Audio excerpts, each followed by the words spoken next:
ตุลุงบ่ได้ว่าเฮือไผสักคนบ่มีเจตนาให้เกิดมาชาตินี้จะปั้มเปงแต่คุณงามความดีแล้วนะความหายตึงบ่ทำนะเอาฝากฝังพี่น้องลูกเต้าหลานเลนทั้งหลายเพื่อได้ฟังกรรมได้ยินกรรมเข้าหูบดีถูออกปากคนเฒ่าคนแก่ปุ่นว่าไว้มันดีแล้วก็เฮาก็ได้ปรับปรุงแก้ไขตัวเก่าไปฟังไปอู้ไผ่เถื่อมันมีหุบ่มีหุมูนี้เป็นต้นมีคนบอกฮือตุลุงว่าขอฮืออู้เรื่องไม้กำไม้สลีฮือกำเพื่อคนเฮาจะได้จ้อยกำไม้สลีก็ได้เสนอไปให้พี่น้องทั้งหลายฟังแล้วว่าไม้สลีนี้เป็นสหชาติเกิดวันเดียวกับพระพุทธเจ้าเกิดฮือได้กำไม้บ่ฮือได้หักบ่ฮือได้เสียหายอย่างไม้สลีต้นที่พระพุทธเจ้าตรัสรู้นั้นมันเกิดวันเดียวกันที่พุทธเจ้าตรัสรู้คนชาวพุทธนี่ถึงนับถือไม้สลีจะมาแปลงหลัวก็บ่กล้ามาแปลงไปอินเดียนี่เปิ้นเอาใบไม้สลีมาดองเรือก้าคาบมันเอาขายเป็นร้อยแล้วก็คนไปอินเดียก็เลยซื้อมาเอามาแจกมาจ่ายเป็นไม้ที่เป็นมงคลไม้ต้นที่พระพุทธเจ้าตรัสรู้แม่นกับบ่แม่นบ่ฮู้คนอินเดียนี่ไว้ใจได้พ่องบ่ไว้ใจบ่ได้พ่องไอ้ยังก็ดีๆบ่ต้องเสียงอันนี้ดีนะอย่างคนตุ้ยไปซื้อเสื้ออ๋อเสื้อผืนนี้มันน้อยเหมาเถอะไม่เป็นไรใส่ไปมันยืดได้คนตุ้ยไปซื้อเสื้อหาว่ามันยืดได้ผ้าชนิดเดียวกันนะคนผอมไปซื้อแถมโอ้อันนี้มันใหญ่ใส่ไม่ได้ไม่เป็นไรใส่ไปมันหดไปเองผ้าอย่างเดียวกันคนตุ้ยก็ได้ขายคนผอมก็ได้ขายอันใบไม้สลีนี่ก็ยังว่านะแต่บ่ฮู้อย่างใดมันก็อยู่ประเทศอินเดียตุลุงก็ซื้อมาแจกคนหมดไปเห็นละบัดเดี๋ยวนี้สหชาตินี่เกิดวันเดียวร่วมพระพุทธเจ้านี่นะมีอยู่7อย่างด้วยกันเนอะ1พระเทวีมันดาพระราหุลคือพระนางยโสธราเนี่ยปิมปาเนี่ยที่เป็นมเหสีของเจ้าชายสิทธัตถะเนี่ยเกิดเป็นสหชาติร่วมวันเดียวปีเดียวเดือนเดียวกันนางยโสธรานางปิมปานี่นะ2อนันทราชกุมารหรือพระอานนท์ลูกพี่ลูกน้องกันเกิดวันเดียวกัน3อัมนันฉันทะอมาตย์คือนายฉันทะที่ปาเอาม้ากันทักออกเวียงไปตัวพระพุทธเจ้าไปบวชนายฉันนะอมาตย์เกิดวันเดียวพระพุทธเจ้า4กาลุทายีอมาตย์ที่ไปนิมนต์พระพุทธเจ้าเมืองราชคฤห์เข้ามาสู่เมืองกบิลพัสตอนที่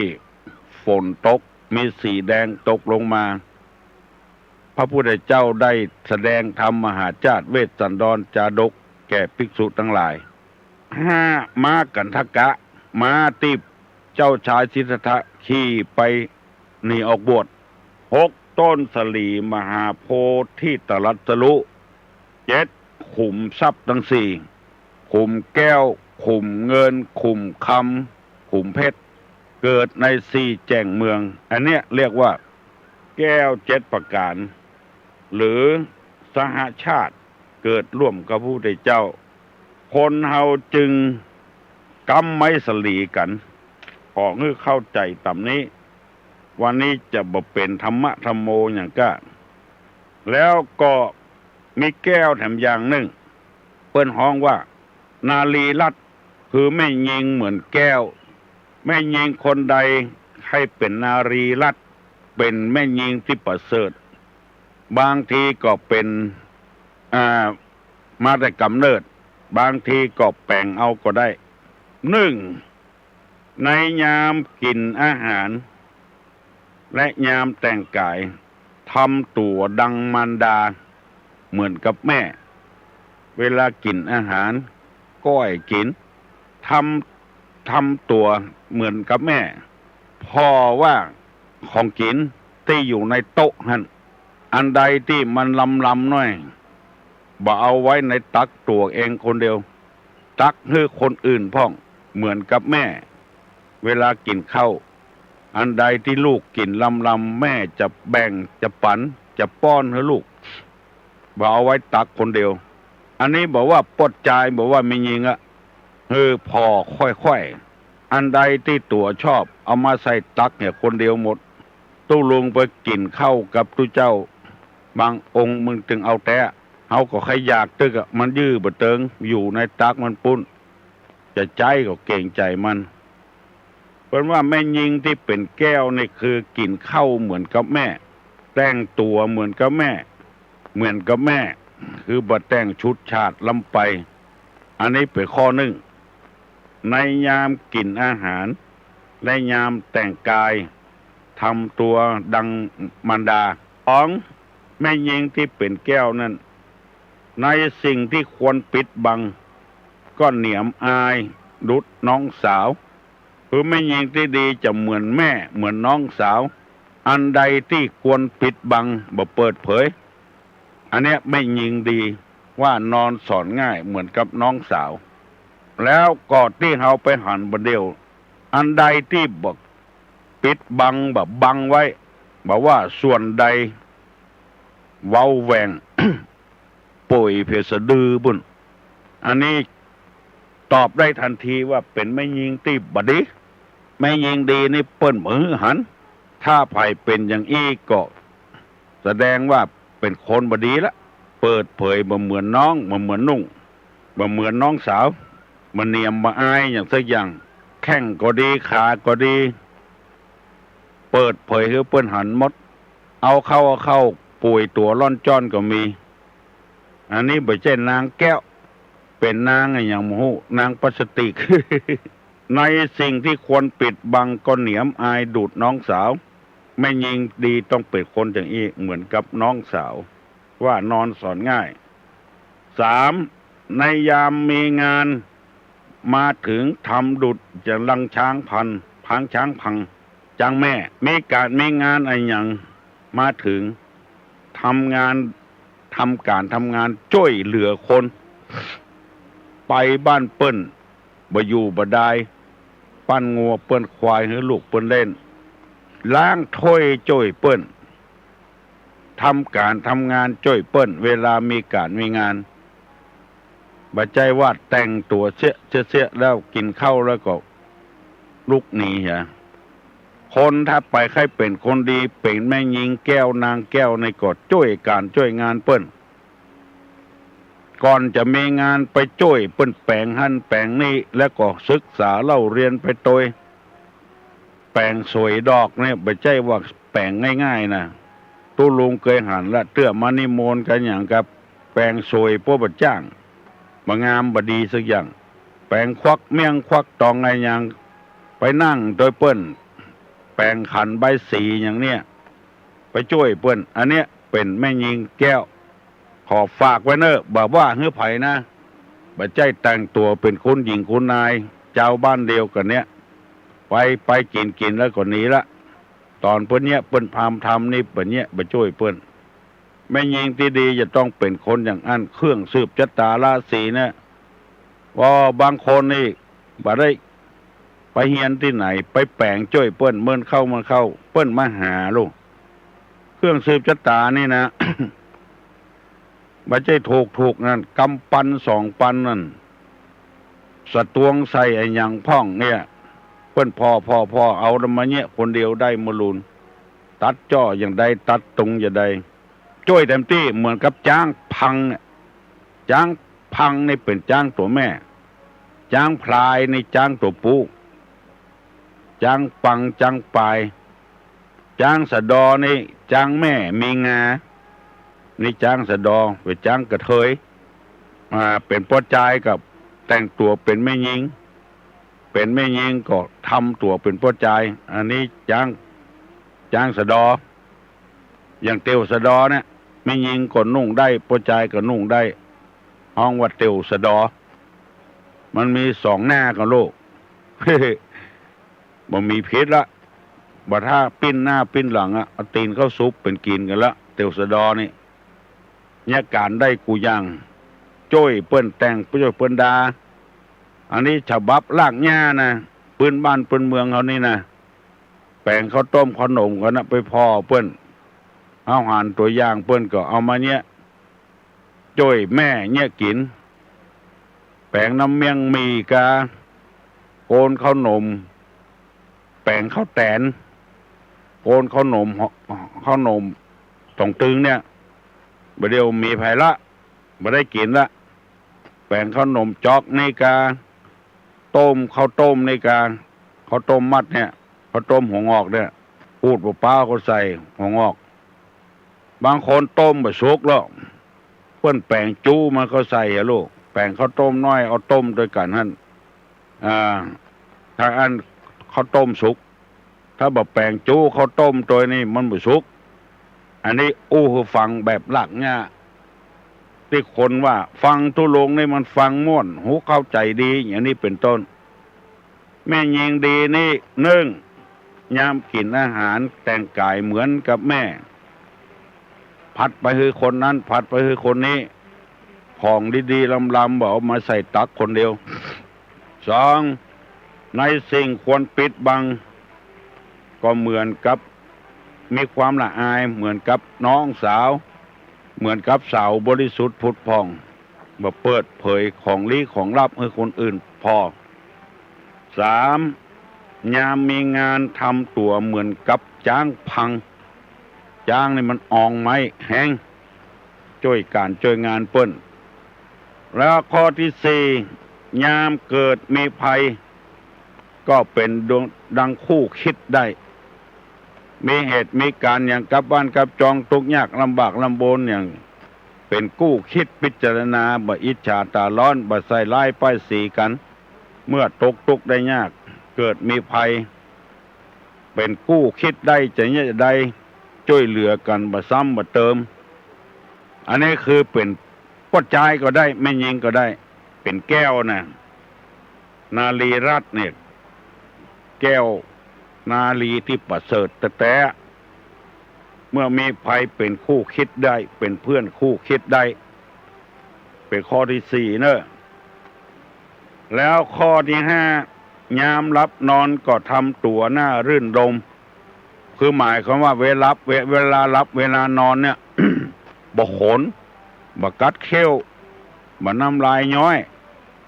พอหน้ายิ้มแย้มแจ่มใสอยู่เวลานอนหลับทำตัวหน้ารื่นรมอภิรมย์จมชื่นยินดีบ่เปิดผ้าบ่เปิดครัว บ่ลอกแข้งบ่ลอกขาอันนี้ไม่ยิงตีเรียบร้อยภัยจะพิษอกพิษใจตุลุงก็ขออภัยเนอะมันจะเสี่ยงปีเก่าไปโคตรไปเกลียดให้ตุเจ้าเนอะมันมีเจตนาดีแต่นะถ้าถือว่าตุลุงเป็นครูบาอาจารย์เป็นที่ปรึกษาได้ถ้าถืออย่างนี้ได้ก็อย่าบ่โคตรบ่เกลียดด้วยกันนำมาเสนอให้กันฟังบ่ได้เป็นอย่าง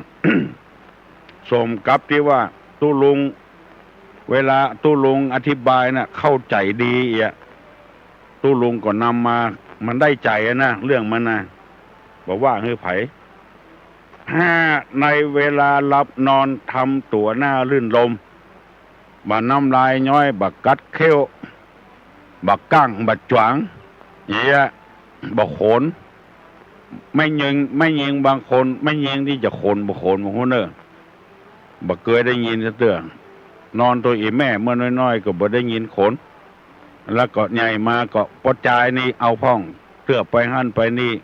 ไปนอนด้วยกันโขนพัดแม่ยิงดีนี่เพิ่นจะบ่โขนพอหน้ายิ้มแย้มแจ่มใสบ่บูดบ่เบี้ยวน้ำลายบ่ย้อยออกปากบ่กัดเขี้ยวบ่กัดกลาง ข้อที่หกในด้านสวดทรงรู้จักบำรุงรักษาคือหมายความว่า แต่งเนื้อแต่งตัวพอดีบ่เกินไปสวดทรงก็บ่ตุ้ยเกินไปบ่ผอมแกงแดงบ่ตุ้ยอึ่งผึงอย่างจ้างน้ำอย่างเขาว่านะ อันนี้ไม่ยิงดีอันนี้ก็น่าอนุโลมเพราะว่าธรรมชาติมันแปลงขึ้นคนเดียวมันก็พยายามจะไปกินนักก็ขออภัยกับ แม่ออกที่ตุ้ยกูคนตุลุงบ่ได้นำมาติมาเตียนนี่อันนี้ก็อนุโลมกันได้ในด้านสวดทรงก็รู้จักบำรุงรักษาหูรักษาร่างกายเด้อตุ้ยก็รักษาผอมก็รักษาแล้วก็ข้อที่7ในยามโคตรก็รู้จักอดทน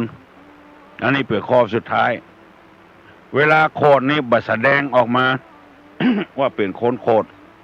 ทำใจสบายไว้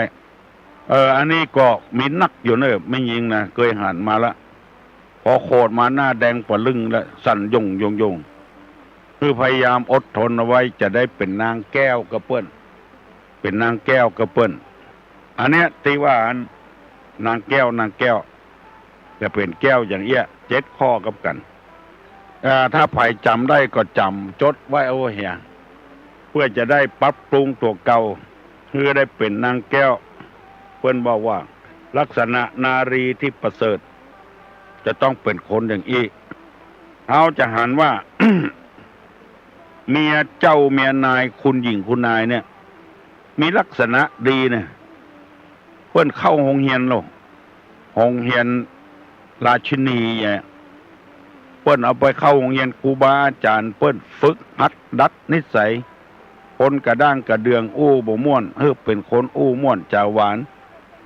ได้ไปเป็นเมียเจ้าเมียนายแล้วก็มารยาทเรียบร้อยดีบ่สะทกสะท้านบางคนที่ วาสนาดีน้อยหล่นไปเป็นเมียเจ้าเมียนาย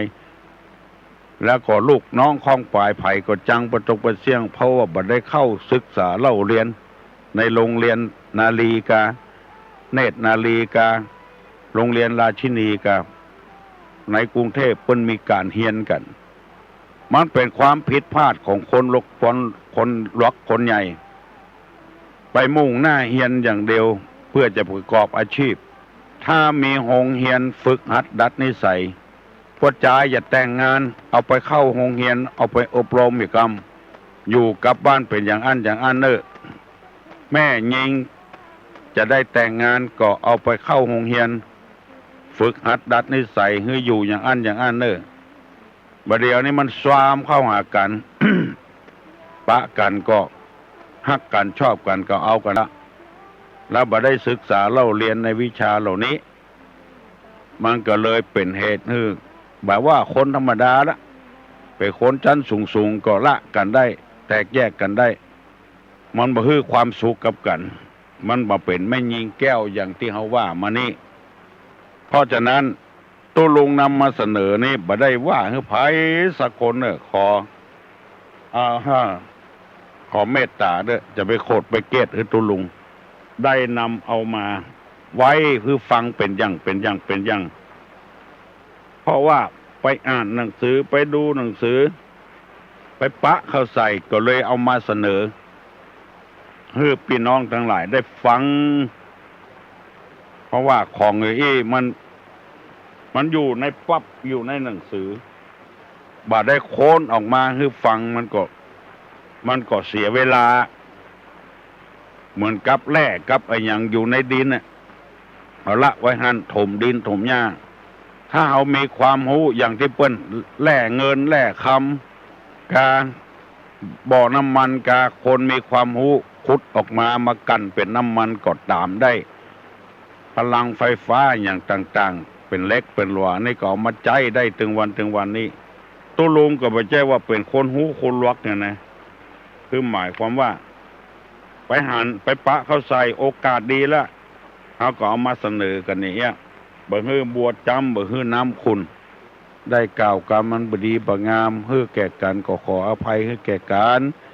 ขอให้ได้บุญปกปักรักษายกมือไหว้เน้อตุลุงจะปั่นปอน สัพพิติโยวิวัชชันตุสัพพะโรโควินัสสตุมาเตภวะตนตะราโยสุขีทีขายุโกภวะอภิวา